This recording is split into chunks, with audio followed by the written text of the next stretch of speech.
tomber plus bas que terre.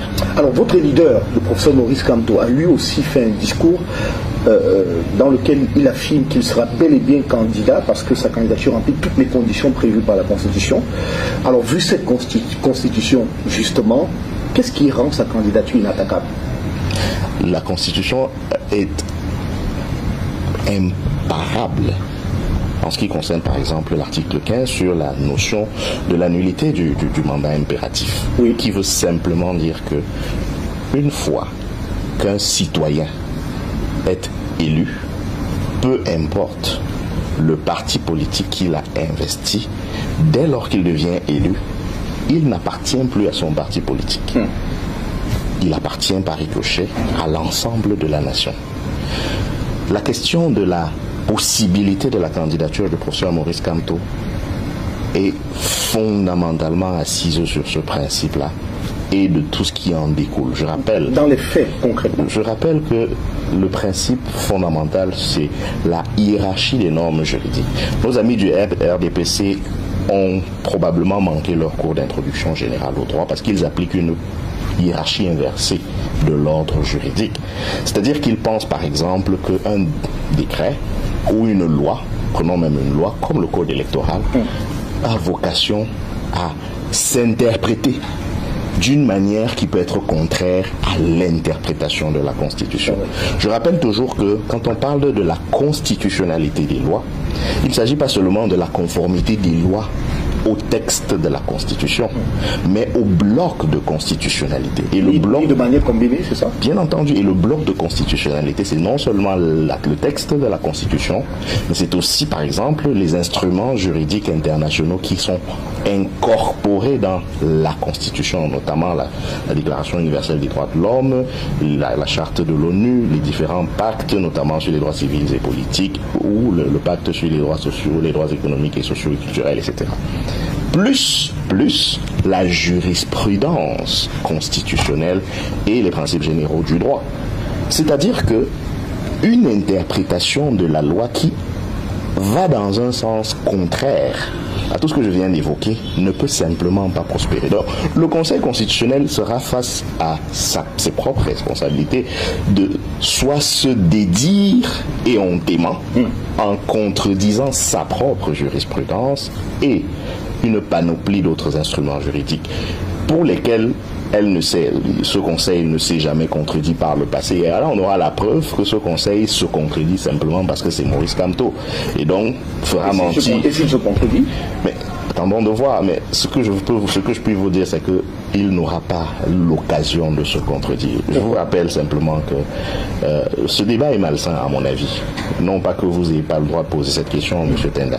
Mais je dis que ce débat est malsain pour une simple raison, c'est que le code électoral prévoit au minimum 3 manières d'être candidat à une élection présidentielle. Au minimum, je dis bien minimum. Il y a le fait d'être investi par un parti politique et l'opinion commune dit parti politique ayant des élus, ce qui n'est pas exact en fait. Si vous regardez le texte du code électoral, la notion d'élu n'est même pas évoquée. On parle de parti politique représenté. Et après avoir dit représenter, le texte poursuit en faisant une énumération des institutions susceptibles de recevoir les représentants de partis politiques. Parce que pour votre information, tous les sénateurs, par exemple, ne sont pas des élus. Il y en a qui sont nommés. Tout à fait. C'est pour ça que le code ne pouvait pas retenir la qualification d'élu. Parce que si on parlait d'élus simplement, cela excluait par exemple les sénateurs nommés. Donc, la condition, quand on veut être investi par un parti politique, c'est que ce parti politique-là soit représenté. Dites-moi, M. Tenda, si vous êtes conseiller municipal élu sur les listes, je ne sais pas trop quoi, du parti de la tortue, lors des élections précédentes, vous représentez votre parti dans le conseil municipal où vous siégez, n'est-ce pas? Oui. Mais si vous démissionnez de ce parti, je reste sur la première étape de ce cheminement. Quand vous démissionnez de votre parti et que vous continuez de siéger comme conseiller municipal, dites-moi, est-ce que vous représentez toujours ce parti-là? Et si vous adhérez à un autre parti demain, est-ce qu'on peut raisonnablement considérer que vous continuez de représenter un parti duquel vous avez démissionné? C'est absurde de répondre par l'affirmative. En conclusion, Si au jour d'aujourd'hui, un seul, je dis une seule personne qui a la qualité de conseiller municipal, par exemple, est militant du MRC, cela suffit largement pour que le MRC puisse utiliser la phrase que je m'en vais citer. Est-ce qu'aujourd'hui on en a dans le MRC? Mais vous voulez rigoler, M. Tenda. Vous voulez rire. La plus haute autorité de mon parti s'est exprimée sur la question. Et je puis vous dire que nous ne manquons pas dans nos rangs des élus, des conseillers municipaux et autres élus. Ça, c'est la première option. La deuxième option, c'est celle d'une candidature indépendante. C'est ça la deuxième option. Vous avez décrété que les personnalités camerounaises susceptibles de parrainer une candidature indépendante vont s'abstenir de le faire parce que vous pensez que Maurice Kamto est moins camerounais que qui? Laissez-le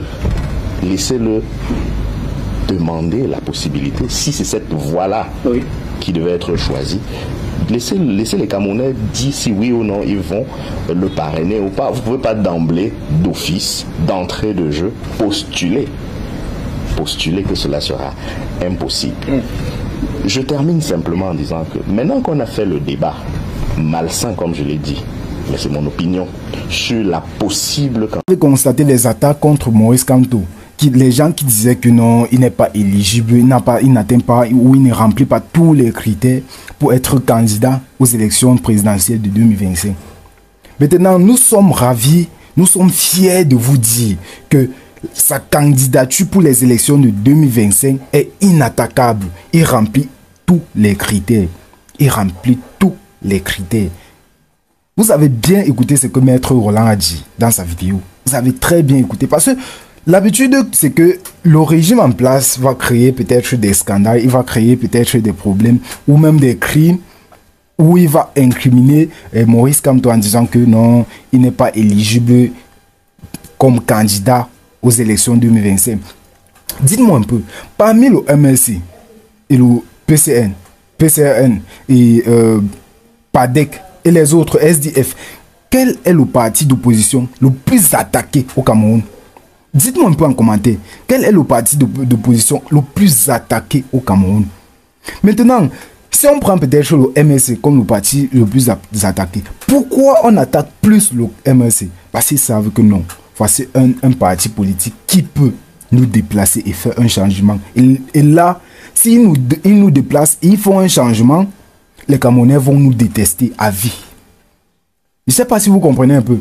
Parce que certes, il y a les représentants du RDPC qui sont encore très jeunes. Je ne parle pas là des vieux qui sont toujours au pouvoir. Il y a des représentants qui sont très jeunes et qui s'expliquent chaque jour sur les plateaux de télévision. Et ils savent que non. Là, c'est compliqué parce que si le MLC prend le pouvoir et qu'ils font un changement remarquable dans le pays ici, les Camerounais vont nous détester en tant que qui? En tant que le parti qui a régné pendant 43 ans et n'ont rien fait. Et n'a rien fait. Vous comprenez un peu? Donc, ce qui fait que tous les représentants du RDPC vont se voir en train d'être réticents, peut-être en public, même parce qu'ils savent que non. Tant que je vais sortir et que un militant du MRC ou un Camerounais me voit, il aura toujours cette pensée que non, voici quelqu'un qui m'a fait passer 43 ans de ma vie dans le noir. Voici quelqu'un qui m'a fait passer les moments les pires ici sur terre. Je ne sais pas si vous comprenez un peu. C'est pour ça qu'ils sont toujours en train de bagarrer. Ils sont toujours en train de faire les efforts pour mettre le MRC dans les positions où ils savent que non, le MRC ne va pas se présenter. Où ils mettent le président Maurice Kamto dans des positions où il l'incrimine pour certains crimes qu'il n'a même pas commis. Parce que vous allez constater que depuis qu'on accuse le professeur Maurice Kamto, ils n'ont jamais fourni de preuves. Ils n'ont jamais fourni de preuves à l'appui pour dire que bon voilà, je suis en train de t'accuser pour tel crime et voici la preuve du crime que tu as commis et tout et tout. Ils n'ont jamais, je dis bien jamais, surtout le parti au pouvoir, ils sont toujours en train d'attaquer Maurice Kamto, directement et indirectement. Ils sont toujours... Vous allez écouter seulement les discours sur les plateaux de télévision contre le MLC. vous allez seulement comprendre que non, le MLC est ici, le MLC a fait ça, le MLC incite la population à se révéler, le MLC incite peut-être la population à se révéler contre le parti au pouvoir. Des choses comme ça là. Or que c'est le peuple qui a soifé du changement. Le peuple a besoin un tout petit peu de changement dans ce pays. Et on est sûr et certain que le parti au pouvoir ne peut pas nous fournir cet effort ou ne peut pas nous fournir ce changement. Donc, qu'est-ce qu'on fait? On se penche peut-être vers quelqu'un qui a ce sens-là, quelqu'un qui peut faire ce que nous on demande ou ce que nous on veut. Vous comprenez un peu? On se penche vers qui? Vers Maurice Kamto. Ou peut-être certains vont se pencher vers Gabra Libi. Je ne sais pas trop. Chacun a son choix. Chacun a son choix. Mais vous allez constater que la majorité des Camerounais se sont dirigés vers les partis d'opposition. Parce qu'ils savent que le parti qui est au pouvoir ne peut pas nous aider. Le parti qui est au pouvoir ne peut pas nous aider. Allez, ciao, ciao.